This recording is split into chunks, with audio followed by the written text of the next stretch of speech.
I just wanted to give you a little background of how I got started gardening. My first real gardening experience, other than helping my grandpa in his garden when I was little, was when my daughter had a school science project where she had to grow hydroponic tomatoes. I think it was a science fair, and she actually won that science fair. But we ended up with all of these tomato plants, and they were in my bathroom window, and I didn't know what to do with them. I didn't want to kill them. So I went out in my garden and out in my backyard and dug up some grass in a little rectangular space, and I started gardening. And I enjoyed it so much. I just kept going, and my garden kept getting bigger and bigger every year. We did move all over the country. So I have gardened in, as Megan said, in Georgia, Delaware, California, Colorado, and back in Delaware again, also in Maryland, and every experience was different. So I think in a way I'm somewhat uniquely qualified to address issues that may come up in other parts of the country. Okay, first thing I want to address when you're getting ready to start your garden, and this is basically information for someone who is either starting a new space for gardening or has never gardened before. These are the 4 most important things that you need to consider when you're trying to decide where to put your garden. Sunlight, we're going to talk about, water, soil, and accessibility. Okay, the first thing we're going to talk about is sunlight. Vegetables need at least 6 to 8 hours of sunlight per day. This can be different. Most vegetables won't grow in the shade, although you can grow some greens, like lettuces will grow in a little bit with a little bit less sunlight. They actually prefer a little bit of shade.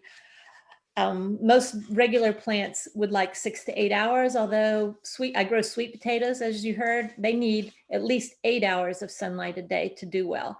And some other vegetables that are in a tropical type vegetables will also need more sunlight per day. If you don't have enough sun, you don't have to give up. One of the options is to grow in containers where you can actually move your garden around and follow the sun. So that's an option of growing the gardens somewhere that you can get a lot of sun. When I was building my house here, my builder laid out the shape of my house with stakes, and I looked at it and I said, no, you have to move all of that because my garden's going to go here, and if you put the house there, it's going to shade my garden. So I planned my whole house here around the space for my garden. The next most important thing you need to consider is water. Most vegetables need 1 inch of water per week. So you want to make sure that you locate your garden in a place where you have easy access to water. One of the most recommended ways of getting water is to use drip irrigation. That's not always possible for everyone. So you need to just make sure that you have it close to a garden hose or a rain barrel, or you can install a soaker hose and attach it. You can even attach a soaker hose to a rain barrel so you can adjust the water to your garden. You want to make sure that you don't use overhead sprinklers to water your garden. The plants, the leaves, if they have too much water, they will develop a fungus very easily. So you want to keep the water off the leaves, except for when it rains, of course, and use the irrigation on the roots in the bottom of the. And too much water can also be a problem, especially here in Delaware. We have a lot of humidity here in the summer, and when things stay too wet, we do have problems with fungal diseases growing. So you don't want to overwater your plants. Also, if you have root vegetables, too much water can sit in the soil and cause the root vegetables to rot. And if you grow tomatoes, irregular watering can also promote fungus. And blossom end rot is a common problem on tomatoes with irregular watering. The other thing you need to think about is the soil. We're going to talk about testing your soil in a minute, but vegetables prefer a rich, loamy, organic, have a lot of organic material in the soil, and the pH for most vegetables should be between 6 and 7. If your soil is really sandy, or you have too much clay. The problem that I had big time in Georgia was very much red clay in my soil. You can actually amend that just by adding compost and working it into the soil until your soil is better. Also, earthworms and composting worms are great. They break up and enrich your soil. And the last thing we have to think about is accessibility. How easy is it to get to your garden? I like to put my gardens where I can see it and access it easily from my house. It's great to be able to go right out when it's time for dinner. I grow lettuce. I go out there and pick my salad, and it's eaten 5 minutes later. It's easy to get to. It's easy to see. In Delaware, there's a lot of people have a problem with deer. Deer are less likely to bother your garden if it's close to your house and if you can go out there and shoo them away. So think about that when you're putting your garden out. If your garden is way out in a field somewhere, you can't keep an eye on it. There could be wind damage, there could be animal damage, and if it's raining, you may not feel like walking out there. So if you keep it close, your home garden close, then it's much easier to take care of. You also want to keep your garden away from trees. A lot of trees will shade your garden, and also the roots of the trees that are just under the ground will make it hard for you to dig. You'll be digging up to plant a plant and you'll run into tree roots, and that can be a problem. In Delaware, you also want to keep your garden away from black walnut trees. Black walnut trees have a substance called juglone, and the substance will actually harm your vegetables. So think about that. Another thing you don't want to do is put your garden close to a roadway. Then you have issues with contamination from things like road salt when it snows, or even just car fumes and car exhaust. And also the heat from a pavement in the summer will heat up your garden and burn things. So you want to keep your garden away from the road. Okay, these are the basic types of gardens you can have. I have had all of these kinds of gardens, and they all have their advantages and disadvantages. My first garden in Georgia that I was telling you about was an in-ground garden. I had problems there with the clay and the heaviness of the clay, and also fire ants with my in-ground garden. I've had raised bed gardens, both irrigated with drip irrigation and where I had to water them. I currently have raised beds. I also have containers right now. The raised beds that I had in California were awesome. I could just leave them all the time. That was my first experience with raised beds. I also had raised beds in Maryland and currently now. Containers are great if you have a small space, you don't have enough room for a garden in the ground, or if you live in a community where you're not allowed to have a garden in the ground. You can have containers on a patio, on a deck, and you can also, as we mentioned earlier, move them around to get more sun. And another type of container are grow bags. If you've ever used those, they're similar to the grocery bags, the reusable grocery bags. They'll be made out of some kind of a plastic material. Grow bags do need to be watered more often because the water just runs right through, but they're awesome for moving around. And at the end of the season, you can dump the dirt out and wash them out and store them for the next year. Just make sure any containers that you use have good drainage. Containers is also a good way to keep it away from the deer and the animals, which is what I did in Colorado. My garden was completely on my deck in containers because we had deer and elk that anything you put out, they consumed instantly. So that's good if you have a problem with animals. Okay, if you're just starting up your garden, there's some basic things, tools and things that you might want to invest in. You're going to need tools for digging and furrowing and weeding, a shovel and a spade, which just looks like a smaller shovel to me. My husband calls it the little shovel. A trowel, a hand trowel for digging. I use that a lot. A garden fork is excellent for lifting things out of the soil. Hoe, weeding tools, hoes or little hand weeders. I have a nice ergonomic one that doesn't bother my wrist if you have that problem. You also need things like a watering can if you don't have drip irrigation. A soil sampling tool, when we talk about soil sampling, is a handy thing to have. It's actually a cylindrical tube that you stick into the ground and pull up some soil so you can get soil to the right depth for your soil test. Pruners are great to have also. Don't forget your gardening gloves. Very important, especially if you're using any kind of packaged soils or compost. You don't want to put your hands directly in contact with that. And then don't forget your hat and your knee pads, and also very important, your sunscreen and your insect repellent. Very easy to lose track of time out in the garden and get eaten up by bugs and sunburnt. You also might want to invest in something to carry around your soil, your compost, your mulch, and carry away your weeds. I love my trugs. For heavier and things that have more volume, I use the wheelbarrow a lot. Also, don't forget to label your plants. I use those little white plastic labels that you can write on. I clean them off at the end of the year and then I can use them again. You also might want to get clips or string for tying your plants up. And if you're growing tomatoes, you may need tomato cages or stakes. And if you are growing a vining plant, you may think about getting trellises.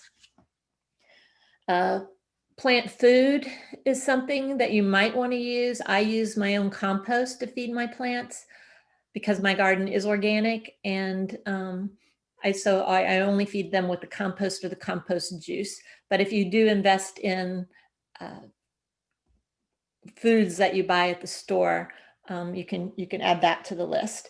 And possibly a garden sprayer for spraying on any kind of things. Like I use neem oil as an organic pesticide and fungicide. So I make a batch of it in a big sprayer and use that to spray on my garden. Okay, preparing the soil. Some of the things that you might need: a soil test kit. Now, in Delaware, this is available online at the University of Delaware website. The link is in the handout that I sent you. Megan could also drop that link in the chat box if she doesn't mind. If you're in Delaware, you can order your soil test kit online from the University of Delaware, and then take your soil sample. And the kit comes with the instructions on how to take your sample. So you take your sample and put it in a little bag that's included and mail it back to the University of Delaware lab, and it takes them a few weeks depending on how busy they are, and you will get a report, and the report will tell you things like the pH of your soil, which is important to know. If your soil turns out to be too acidic, for example, it has a pH below 6, or too alkaline, it has a pH higher than 7, your soil test report will tell you what you can do to amend your soil and get it back in the proper range. If it's too low, they may tell you to add lime or calcium to bring that pH up. If it's too high, like mine tends to be too high, you can add sulfur. I use just pure sulfur and mix it into the soil several times a year. I grow blueberries and they really like more acidic soil. So that's one of my projects, is to work on improving that soil.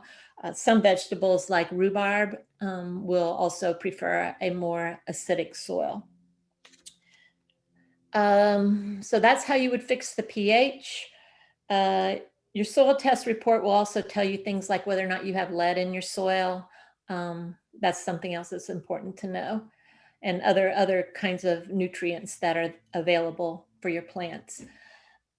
So you also need to, once you decide where you're going to put your garden, you also need to make sure that you remove the grass and the weeds. In addition to not really being very pretty, they also will compete with your vegetables for resources like water and the nutrients in the soil. And then last but not least, you need to make sure that you loosen up the soil a bit.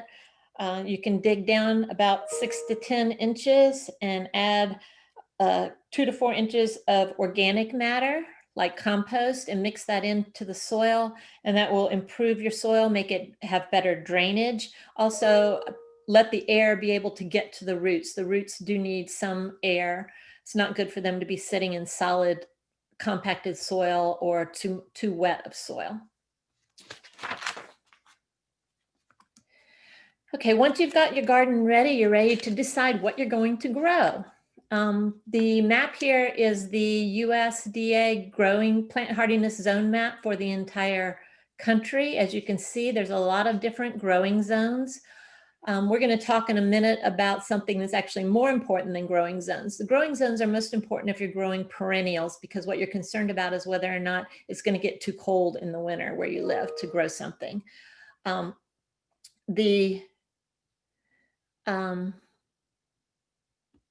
The other thing you want to think about is if somebody gives you seeds or gives you a plant to plant in your garden, think about your space, and if they're giving you something that you don't have any intention of using or eating.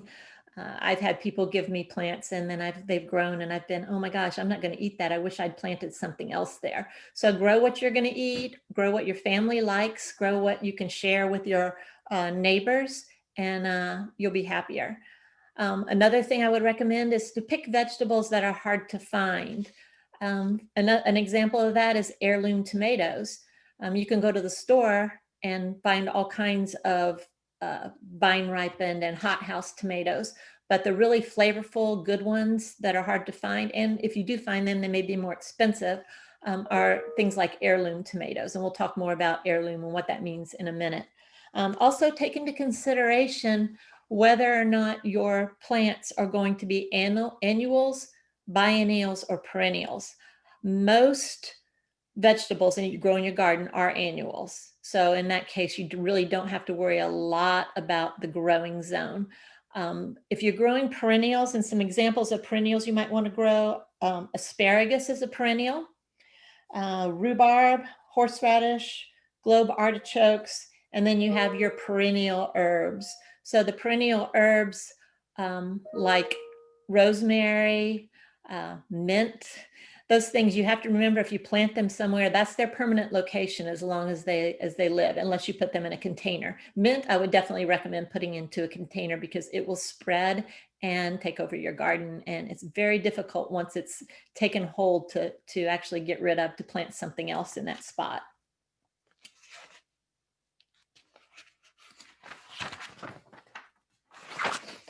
Okay, I want to talk about frost dates and growing days. I was really interested in this since we had so many people joining us from all over the world. Depending on where you live, you can find out your frost date and your growing days, the number of actual days that a vegetable can be in the ground producing before you get a frost and you have to, and it dies basically. So lucky people who live in Southern California, you can grow all year round. In general, you very rarely get a frost there. So you have the best place in the world to garden. These are some of the places. I lived in Elk Grove, California. As you can see, I had 312 growing days, which meant that was my favorite place to garden because I could grow so many things and do succession planting, which we'll talk about later. And as you can see, all these places in the country, and even in Canada, as you get into frost dates that are later and first frost dates that are earlier, you have less growing days, less days in between there that you can actually grow in the garden. So as Megan said, I like to grow sweet potatoes. Well, depending on the variety of sweet potatoes I grow, it could take between 90 and 120 days. So if I were going to grow sweet potatoes, I would have to think about whether or not it can be done and how I could heat up the soil. You can actually use black plastic and warm the soil up earlier, so that will increase your growing days. To find yours, if you go to the Old Farmer's Almanac, which is at www.almanac.com, and look in the gardening section, they have a tool for finding the frost dates by your zip code or postal code. And these dates are calculated by 30% probability. So there's a 30% probability that will be the first frost date or the last frost date. Okay, then when you're starting your garden, you have to think about whether or not you're going to use seeds, either by starting them indoors or planting them directly in the garden. And also whether or not you don't have a space to start seeds indoors, you prefer to just go to the garden store, a reputable garden store, and choose some plants. If you are going to grow seeds, it's important. This is just one example that you see here, and it's also in your handout, to read that seed packet and understand what it's telling you. There's all kinds of different information that you can find out from the seed packet. The options for the seeds, the seed packet will tell you whether or not you should start these indoors, and whether this particular one, if you notice, it says you can start it indoors 3 to 4 weeks before the last frost, or you can sow the seed directly into the garden once the soil reaches 70 degrees. So you're going to need, that's the other thing you might need, is a thermometer so you can tell the temperature of your soil.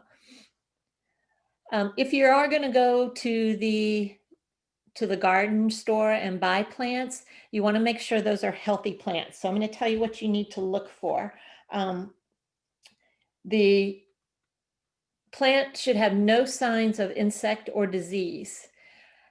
To look for insects, they often lay eggs on the undersides of the leaves. So if you're in the store, turn over those leaves and check the bottom and make sure there's no insect eggs in there. Also poke around in the little bit of soil that's in the pot and make sure that there are no insects hiding in that pot. Besides damaging that plant, you'll bring them into your garden and they could spread to other plants. So you want to make sure you don't have any insects. You also want to make sure the plants are healthy, that they're bright green or dark green. They don't have pale leaves or brown or discolored leaves. You also want them to be full and bushy. They don't have to be large, but bushy with a lot of new growth, then that's a healthy plant. You don't want to get something that's very tall, spindly, or root bound. You can see the roots coming out the bottom. It's been in the pot for too long.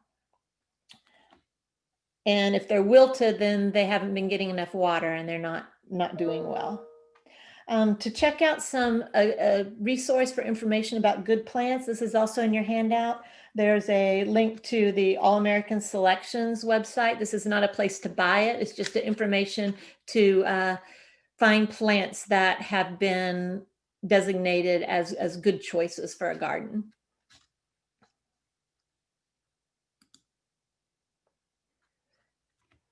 Okay, now here's some terms that can be confusing at times, so I'm going to kind of go over these. Organic and certified organic are not exactly the same thing. The word organic, which my garden is, just means that they're raised without pesticides, chemical fertilizers, and other artificial ingredients. To be certified organic, the actually has to meet the standards of the USDA and be inspected. This is more for people that are doing commercial production and want to have that stamp of approval on their vegetables that say they are certified organic. You can very easily in your home garden grow things organically without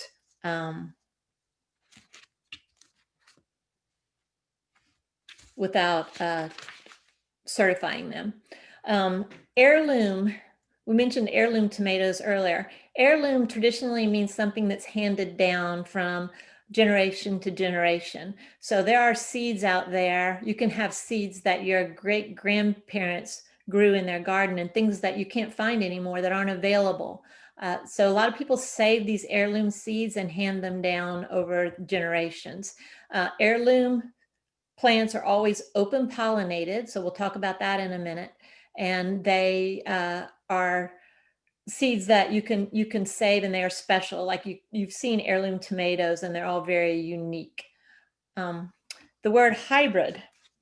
A hybrid is like, I like to think about a hybrid dog for a comparison. So a golden doodle. My daughter has a golden doodle. A golden doodle F1 hybrid is where you have produced a puppy from a purebred poodle mating with a purebred golden retriever.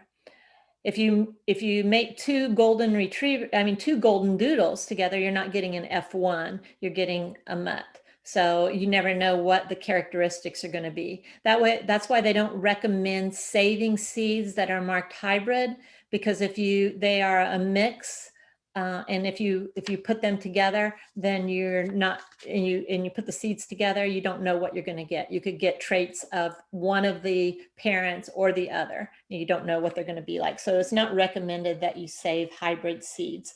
Now, the advantages to hybrid seeds is they're actually bred for a desired trait, and usually it's to be more disease resistant. So you'll see F1 hybrids that say they are disease resistant.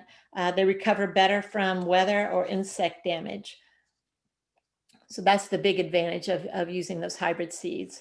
GMO and non-GMO. GMO stands for genetically modified organism. These are plants that have been actually modified in a laboratory by some kind of technology. The thing about GMO is they don't occur naturally. They never occur in nature. They are created in a laboratory, and you are actually not legally allowed to save the seeds because they are patented by the company that has the lab that produced those seeds. So they're usually made by chemical or pharmaceutical companies for a profit. GMO seeds are. So whether you choose to use them or not, I prefer non-GMO seeds myself. And open pollinated just means that the pollination occurs naturally by insects, pollinating insects, birds, the wind. Humans, you can go out and do some pollinating in your garden with a Q-tip or a paintbrush if you're not getting enough fruit. That's still open pollination because it's still considered natural. So that's the different kinds of words that you need to know there. Going to talk briefly about starting seeds indoors. I do want to tell you that a lot of you have also signed up for our seed starting workshop, which is coming up on February 24th. So I'm not going to take away Verna's steam. She's going to be teaching that class. So I would like to just kind of give you a brief overview of starting seeds indoors. You want to start them 6 to 8 weeks, usually before the last frost. As far as containers, you can use little peat pots as shown here. You can also use egg cartons and eggshells, peat pots, plugs, the little plugs that you can buy, or I have a little tool that I can make them out of newspaper. If you use newspaper, it should be the black and white print newspaper because that's actually organic. For a seed starting mix, you want to use a commercially prepared sterile seed starting mix. Do not go outside and get soil out of your garden and bring it in. It's too heavy, and it also, you could be bringing insects and other things into your house to do that. If you don't have enough sun, a nice sunny window, you can invest in a separate grow light. I use a grow light to get my seeds started because actually there's just not enough sunlight in the winter. There's not enough hours of sunlight in the day. I also use a heating mat underneath to keep the soil warmed up a little bit if it's a little bit chilly in the house. After they have sprouted, you need to keep an eye on when it's time to move them to a larger container. If the roots start coming out the bottom of the container, then it's time to take that pot and put it in a bigger pot. And then don't forget, when it's almost time to plant outside, you need to harden off your plant by gradually getting it used to being outdoors. Start with putting it in the shade, and then move it into some little partial sun until it's gradually ready for full sun. The plants that have been indoors will find the sunlight very harsh, and they could get dried out or burn from the sun. All right, when is it time to plant? Soil temperature. I would again recommend investing in a soil thermometer. Most soil temperatures need to be between 65 and 75 degrees. As you saw, the soil packet earlier recommended that the soil temperature be 70 degrees. Below that, it's just not warm enough for that plant. So if you need to warm up the soil, you can cover the soil a little bit with some black plastic and let the sun beat on that, and it will warm up the soil a little bit if you're anxious to get your plants in the ground.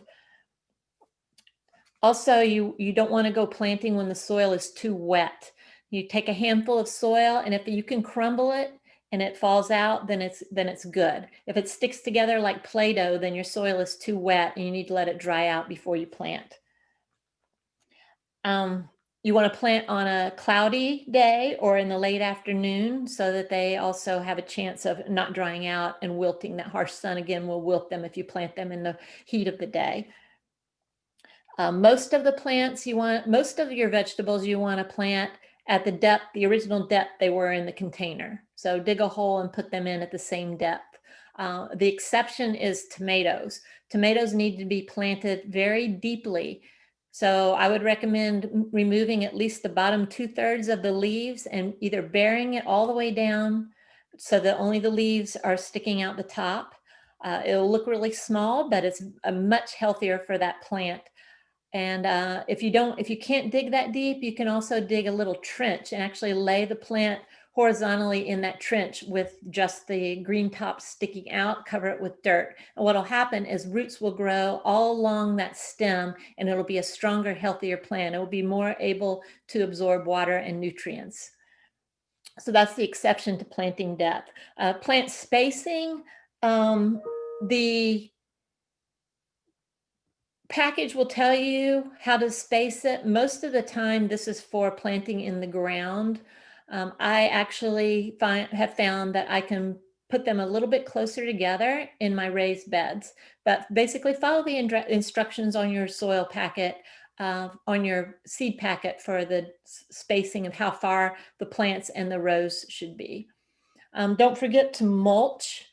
Some good mulches to use if you're going organic, you can use grass clippings to mulch your plants that haven't been treated with chemicals. So don't use, if you put a weed killer on your front lawn and you mow it and collect those clippings, you don't want to put that on your garden. So they should be clean, untreated grass clippings.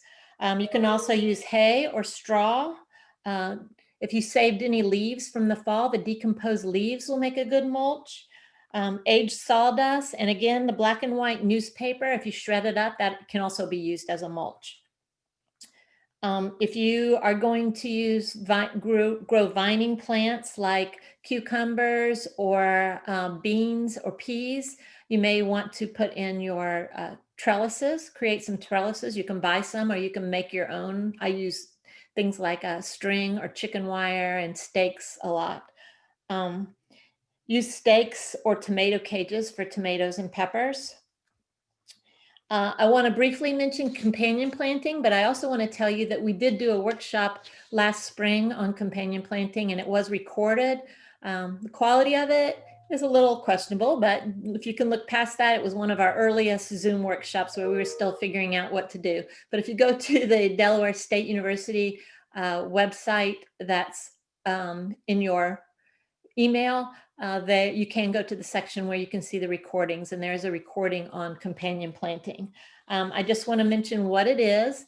It's the idea that you plant things near each other in the garden that benefit each other. There's a lot of different kinds of companion planting. The original companion planting was created by the Native Americans, and the three plants that they planted together were the corn and the beans and the squash. So the corn would grow up and be used as a trellis for the beans. The beans could climb up the corn stalks. The beans supplied nitrogen. They're legumes, so they provide nitrogen to the soil. So they were benefiting both the squash and the corn with their nitrogen. And the squash was providing a ground cover to keep back the weeds and also keep in the moisture. So they benefited each other and they were planted together. There's a lot of other examples that you can look at that presentation from last spring, and if you're interested in learning more about companion planting. Talk about garden maintenance. Don't forget that your plants will need to be fed. I use compost and compost juice. You can also buy a commercially prepared organic food for your plants. Those are very, important things to have. Just try not to overfeed them, and also be careful about the contents. You will notice on your plant food that you will see 3 numbers. Those numbers represent the nitrogen percentage in that food, the phosphorus, and the potassium.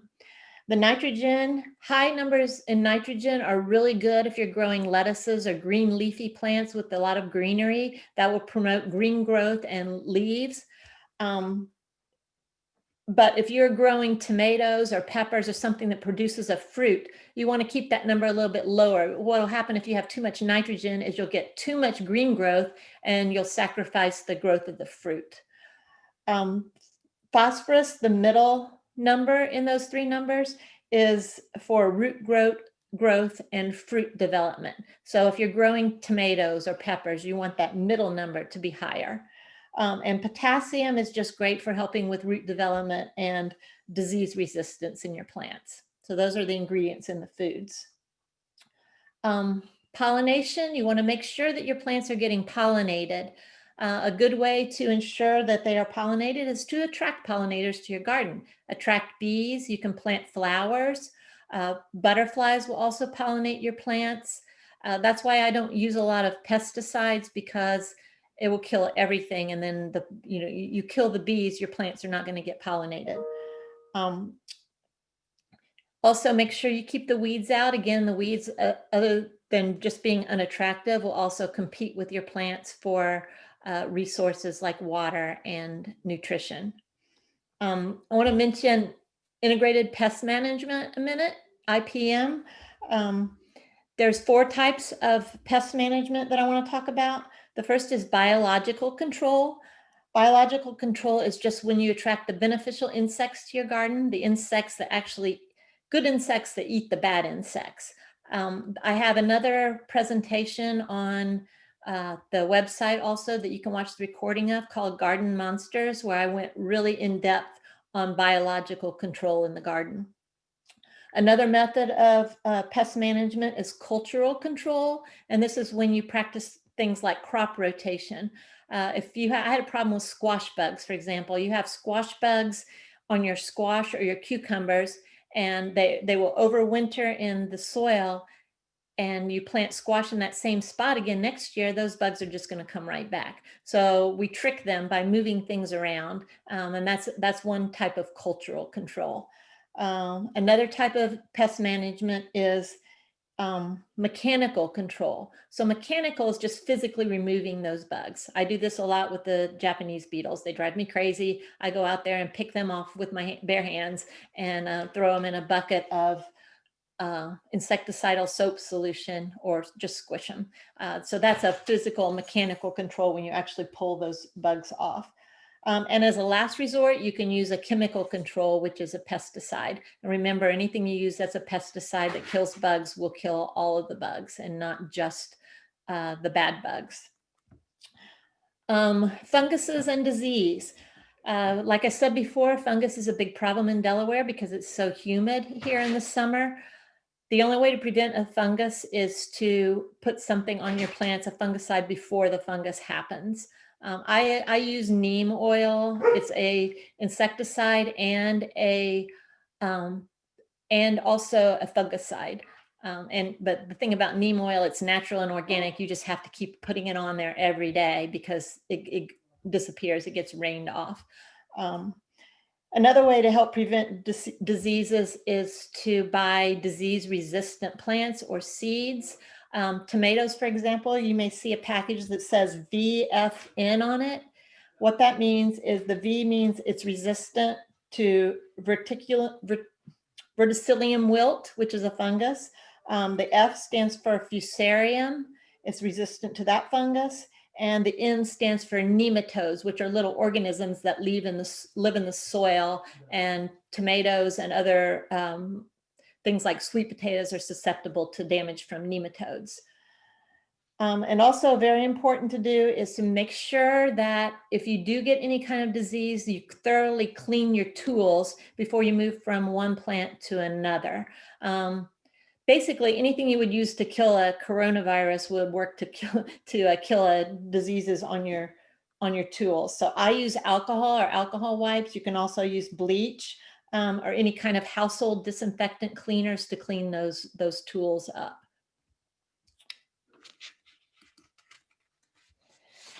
Okay, and the last thing I want to tell you about is how important it is to plan and keep records. I actually use an Excel spreadsheet because I have my garden is very rectangular. I have my garden beds drawn out on my spreadsheet, and every year I revisit it and make my plan of what I'm going to plant the next year. That way I can follow my crop rotation, what I planted the year before. If I didn't keep records, I'd be going out there in the spring and going, I don't remember where I planted my tomatoes last year. I don't know if I planted them here last year or if I planted them over there last year. So I keep records of all of that because I just can't remember. You can also keep records of your succession planting. Succession planting is when you plant more than one crop in the same spot over a season. Lettuce is good. I plant lettuce early in the spring. It can be one of the things that can be planted a little bit earlier. And then I plant it again. After that lettuce bolts, I plant it again later. You can actually plant lettuce about every 2 weeks and start a new crop. So that's succession planting, but I keep records of the date I planted it and the date that I planted dug it up and planted the next round. Also cover crops, I want to mention those really quickly. I use crimson clover. I plant it usually in the fall and it grows, and then in the spring I turn it under and it provides a green manure to my and nitrogen to my soil. So there's all kinds of different cover crops that you can use. In addition to clover, oats, winter rye, hairy vetch, field peas you can use. You can actually get the benefit of getting the peas and then turn it over and it will improve your soil, provide nitrogen. So you can keep records of where you've used your cover crops and what day you planted them and when you turned them over. Also, if you're going to save seeds, it's good to know what you planted and what seeds you saved so that you can know the next time where you planted them and what you want to do with them. If you save seeds, remember they can't be hybrid seeds. So you can save your heirloom or your non-hybrids by drying them. And depending on the seed, there's a process. Some are harder to save than others. Tomatoes have to be treated. But some seeds you can just save, package them up in, I put them in little paper envelopes. I label them with the date and what's in them. And I put them in a little mason jar in my refrigerator with a little desiccant pack that comes in, vitamins or something, that little paper thing they put in there that they tell you to throw away. I save them and I use them, put them in with my seeds. If your seeds get too hot or too moist, they won't be viable. If you correctly save your seeds, you can keep them for many years.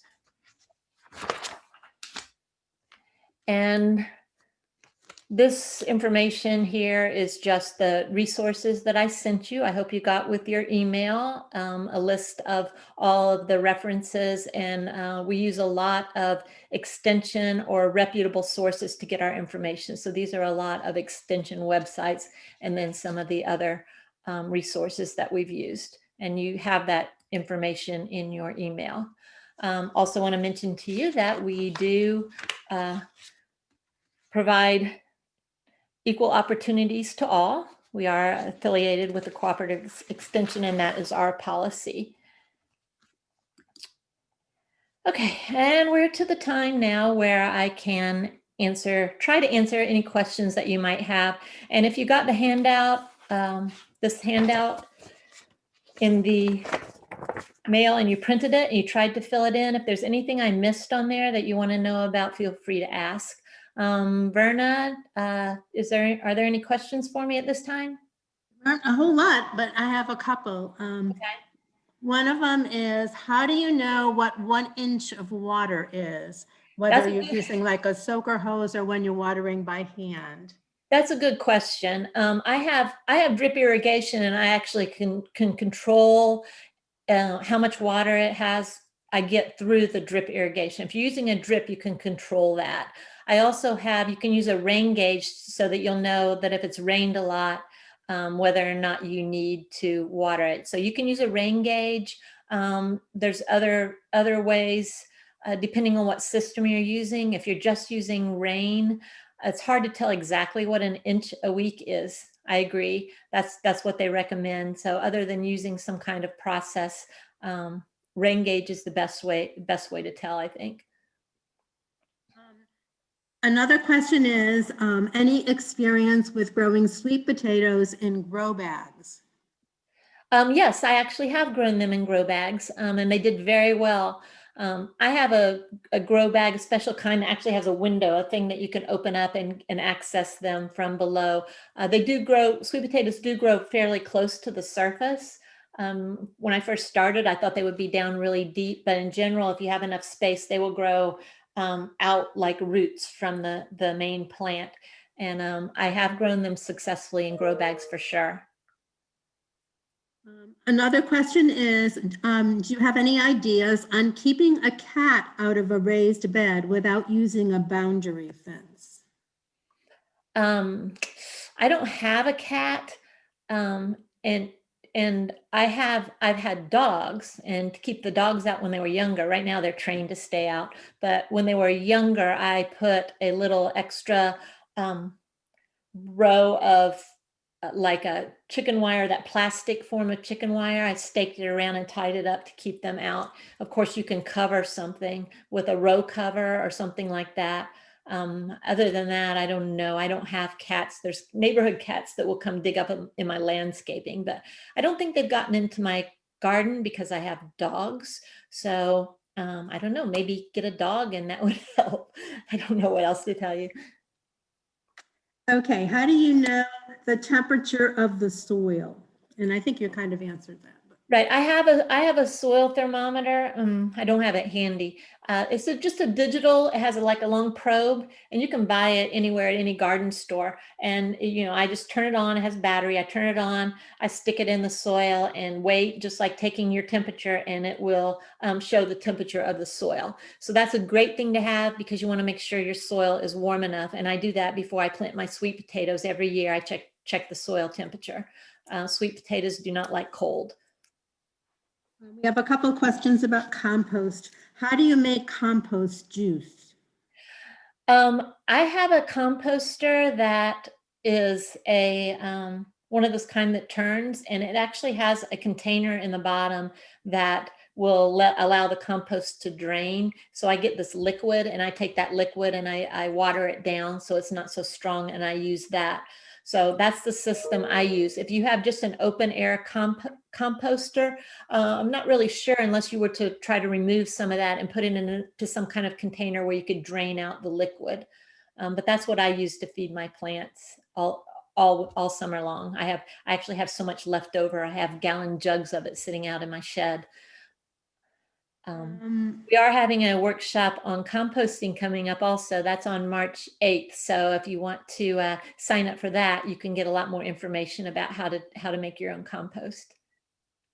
And how do you use compost for indoor plants without bringing bugs in? I don't use compost indoors because there are insects. I have composting worms in mine, so I don't use compost indoors at all. I have used the compost juice indoors, but generally to water my indoor plants and my seeds, I use a fish emulsion solution, which if you have cats, that might not be a good idea, but it works great for your seedlings if you're going to bring that indoors. We have a question about, will neem oil spray hinder bee pollination? Neem oil, there's been a lot of controversy about that. The neem oil spray will harm a bee if you spray it right on it. They recommend using it when bees are not active. It will dry and then it won't bother them. So don't spray it directly on the bees or on the flowers that the bees are going to while they're going to them. So I haven't had a problem with that. I generally use the neem oil on places where I have problems with Japanese beetles more than anything, which is more often on my ornamental plants or my cherry tree. I have a cherry tree, and I do spray it with neem oil for those Japanese beetles. Yeah, and there's another question on how to use neem oil. So I think you've kind of explained that, unless you have anything else to say about that. If you're thinking about getting some neem oil, I recommend that you get pure neem oil. So look at the label, make sure it doesn't have other ingredients in it. And then you'll know what you're putting on your plants. Neem oil comes from the neem palm, and it's completely natural. It's plant-based, so you're not putting any chemicals on your plants. Should we use beneficial nematodes? I haven't tried that, but I heard that they're really great. So I have a friend who's used those, but I actually have not tried that yet. I don't have any experience with those, but it sounds like something I would do. What do you do with soil from container beds at the end of the season? From the raised beds, I remove the dead plants, and I don't remove all of everything that's dead, because I also have a certified wildlife habitat. So I leave some of that for the animals to nest in and have shelter in the winter.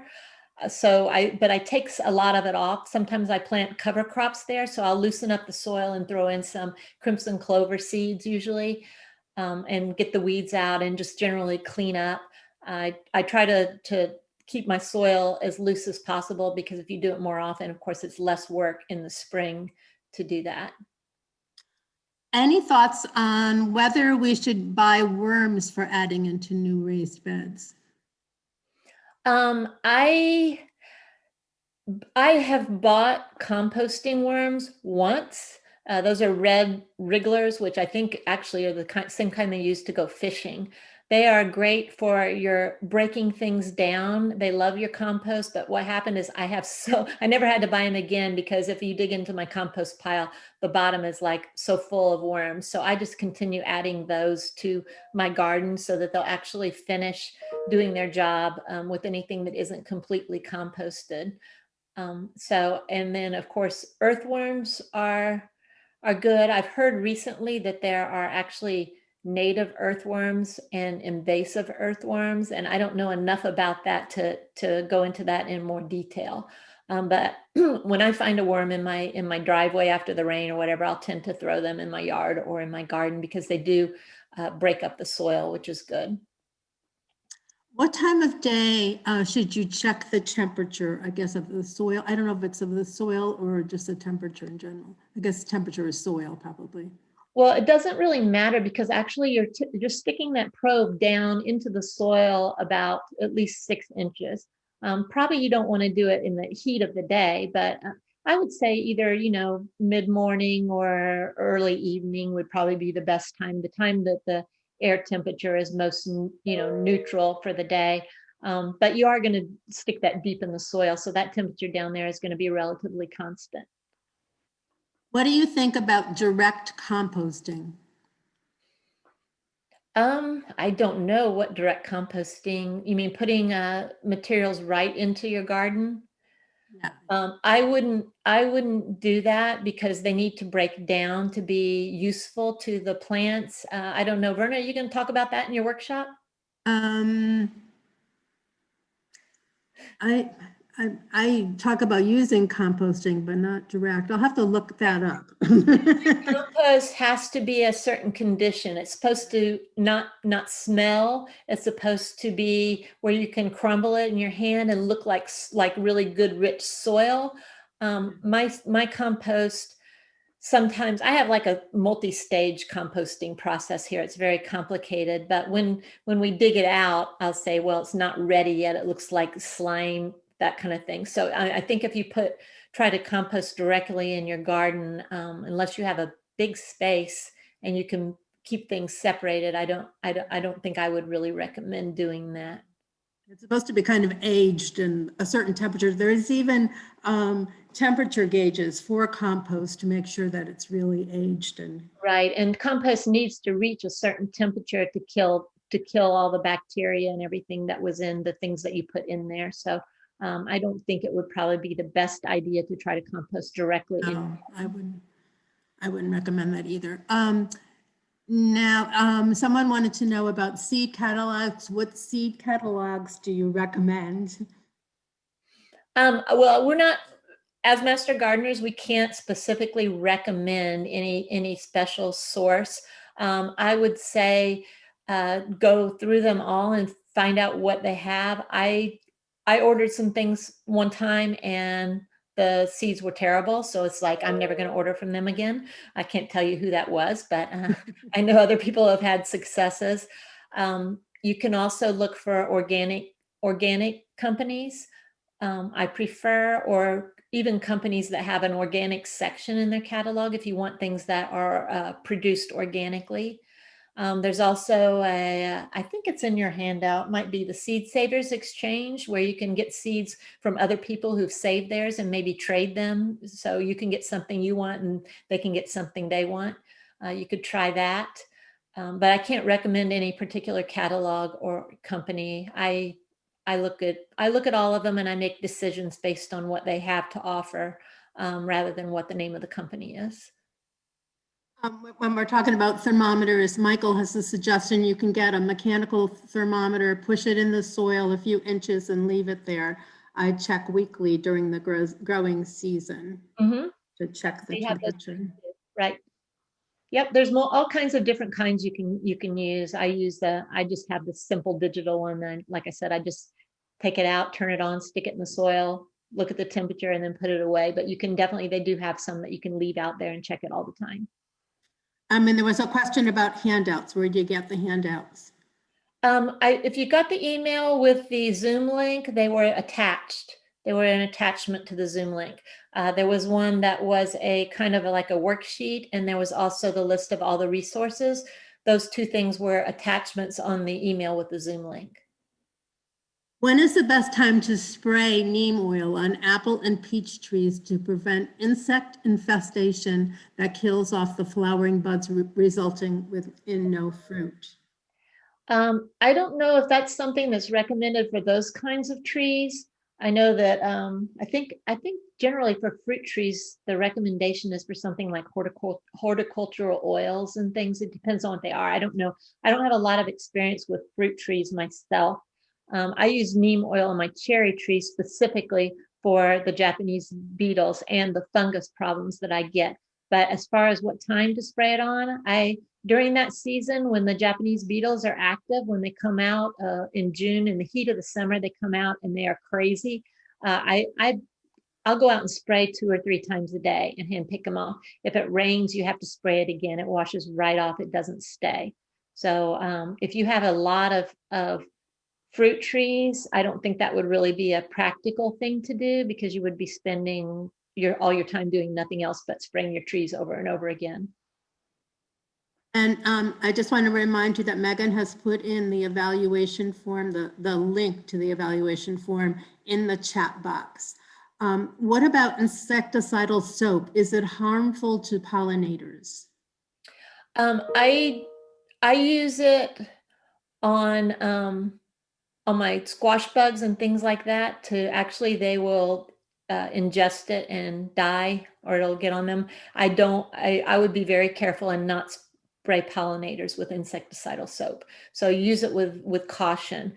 I would prefer using all of the other methods of IPM, the biological controls and the cultural and the mechanical controls before I would go to the insecticidal soap, even though if I had to go to a pesticide, that's one of my go-to ones. What I generally do is put it in a bucket. I put the insecticidal soap in a bucket with some water out of my hose, and then I hand pick the bugs off and throw them into there, and they pretty much die instantly when you do that. So that way you would avoid getting it on your pollinators.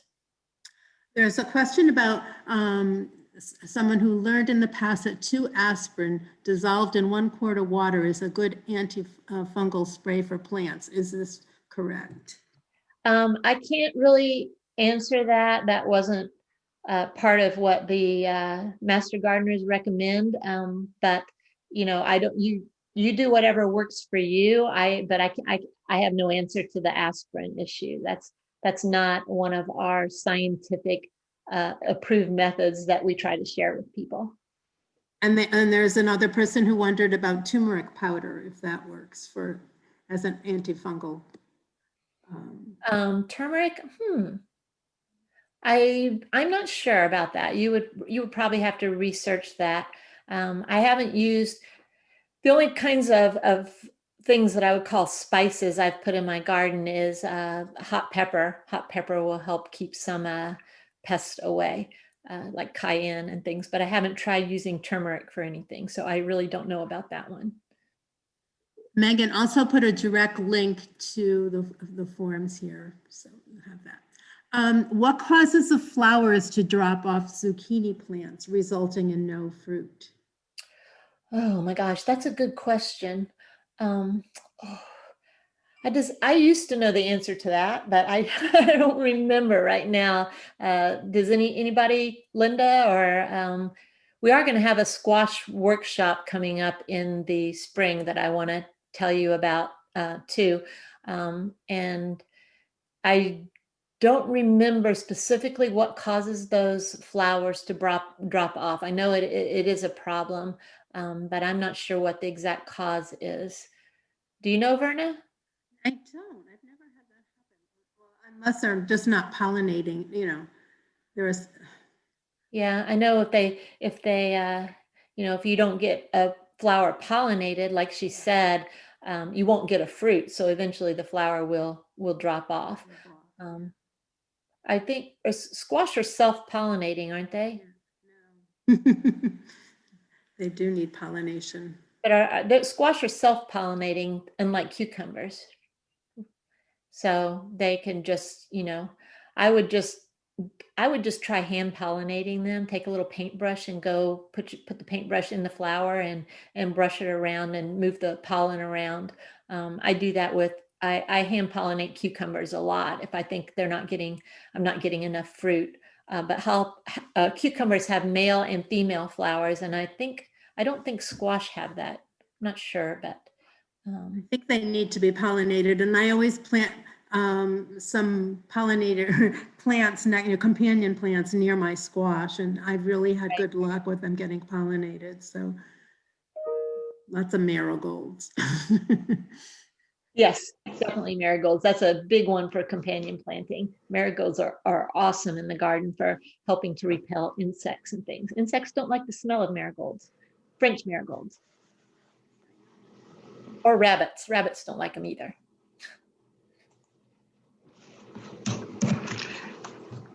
Is there anything else?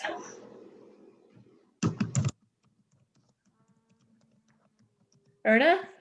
I'm looking. Oh, okay. I thought I lost you. Someone did send me a direct message and they asked I don't know if you talked about it because I was dealing with a bunch of things, but what seeds are great to start indoors? Okay, the seeds that are good to start indoors, again, I would recommend coming to our indoor workshop. The seeds that are recommended to start indoors are things like tomatoes, peppers, eggplant, broccoli. Those are some of the seeds that should be started indoors just because they need that little extra bit of time. It's not, if you try to start them in the garden, they may not be producing by the time you get your frost. So you want to start those things that need more time early indoors. And tomatoes, did you say tomatoes? Because, yes. If you want, yeah, okay. Here's another one. Planting flowers to attract pollinators. How close to vegetable gardens? I tend to intermix mine very close, especially when it comes to things like the marigolds, because the marigolds do have some things in their roots that will actually get rid of the root knot nematodes. So I plant them in the same soil. If you're having other things just for pollinators, I also have plants that I have in containers, just regular pots, and I put them around in the garden spaced out. It also makes your garden look pretty. Another thing that's good for attracting pollinators are flowering herbs. I grow chives and garlic chives, and you have never seen so many pollinators in your life as get all over those garlic chives.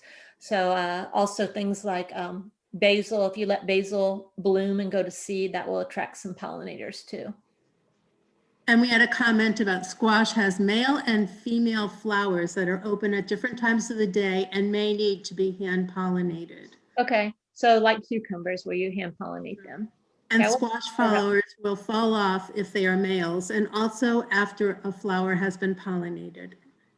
And that was from Linda. Okay. Yeah. I don't grow a lot of squash. I gave up on them because I have so much problems with squash bugs here.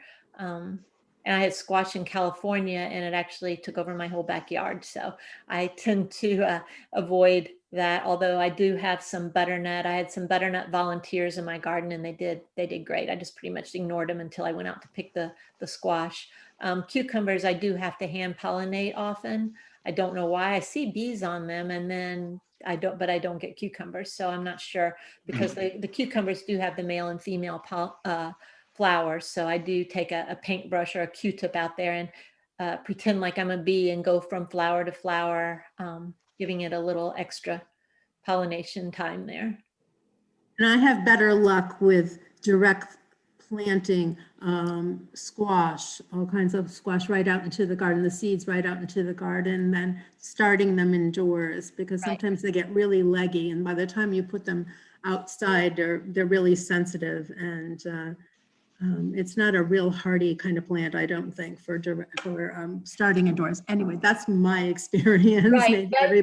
That is what I would agree with you with that cucumbers and squash should be direct seeded in the garden along with lettuce. I direct seed my lettuce.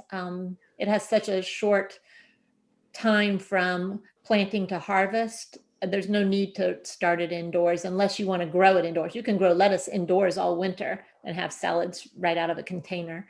The other things that you would direct seed, beans and potatoes are direct seeded into the garden.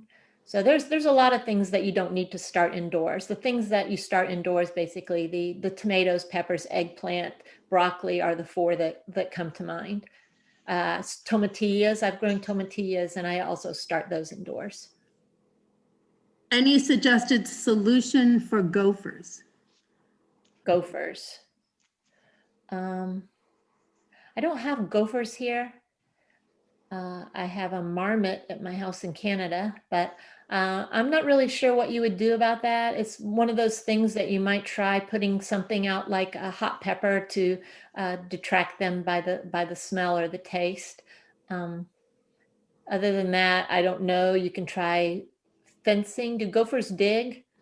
Oh, yeah. Probably do. Do they? Yeah. Do you have gophers, Linda? Yeah, I do. As a matter of fact, What it's do you actually a think? groundhog Yeah. is what I have. Yeah, that's what I have in Canada. Karen has a great suggestion. She says, make a gopher garden, one for them and one for me. And make sure you explain to them which one is theirs. Are there any other questions? Nope, I don't see any more right now. Okay, well, Thanks for you, but no more questions. I do want to let you know that if you think of questions later, if you are in Delaware, we do have a Kent County Master Gardener helpline, and this is the number. You can call and leave a message, and someone will get back to you to answer your questions. If you want to email us, if you're anywhere else, you can email us at the same email that you got your Zoom link from, the Kent County Master Gardeners Gmail address, and we will try to get answers to those questions. I would encourage you to go to our website at Delaware State University. There's a Master Gardener section where we have information about our program in addition to list of classes that are coming up that you can register for. Also, the recordings of the previous workshops are available there. It does take a little while for them to be up there because they are edited and prepared for the web, and that does take a little bit of video editing expertise that we have someone doing. So you can, it can take 2 or 3 weeks or maybe longer for those to become available on the website. And then I believe Megan has given you the online evaluation link. If you don't have time to get it or you didn't get it, it will be included in a follow-up email that I will send out soon. I also want to let you know that it's not on our webpage, but it is on Facebook. We are having a series of mini module workshops coming up starting on April 8th for specific vegetables. These are just short, to the point workshops about these vegetables. So we're going to be doing lettuce, followed by tomatoes, peppers, green beans, squash, cucumbers, and pole lima beans, starting April 8th, every Thursday for 7 weeks, a different workshop at 11 o'clock Eastern time. So if you want to check that out, it is on our Facebook page. And I will put that information also in your follow-up email if you're interested in any of those. And that's pretty much all I have for you today. Thank you so much for coming, and I hope that you got something out of it. Remember, if you have questions, you can ask. I hope everybody enjoyed and have a great rest of your week and weekend, and we are going to close out here, and hopefully we'll see you in the future at our workshops.